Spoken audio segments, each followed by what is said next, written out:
It's when the ball's coming to you in the air and you bring it down to the ground. It's important because if the ball's in the air, it's hard to keep possession going. So if the ball comes in the air, instead of just letting it bounce, settling helps it get more clean, more control of the ball, and helps your team keep possession. When you settle the ball and it's coming right to your feet, it's important to do a foot settle. So if the ball's coming to you in the air, what you want to do is cradle the ball with your foot and bring it down to the ground softly. It's almost like you're cradling an egg.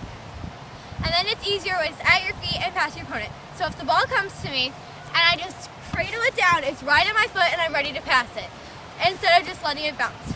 So I'm going to show you that to you one more time.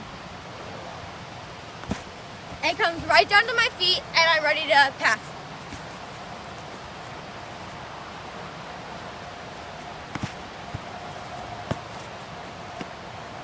Settling with your thigh. When the ball's too high for you to use your foot, that's when you use your thigh.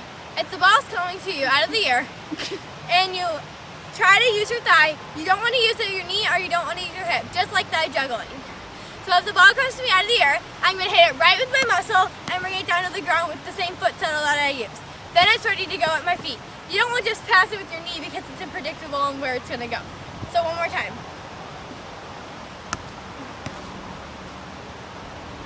The ball comes to you in the air even higher, so it doesn't work for your thigh.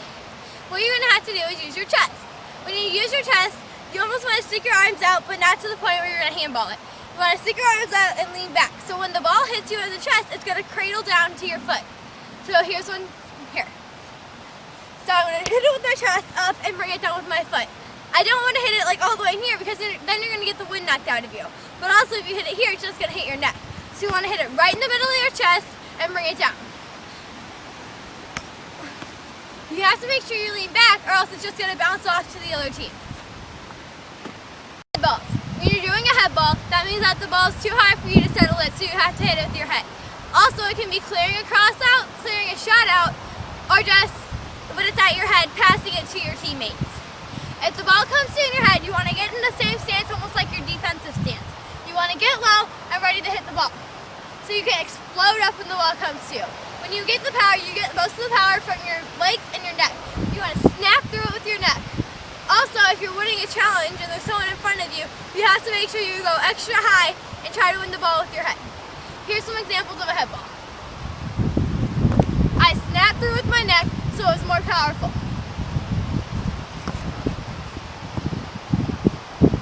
To wrap up settling, you want to make sure that your foot is always cradling the ball so it's right at your feet and it's easy to pass.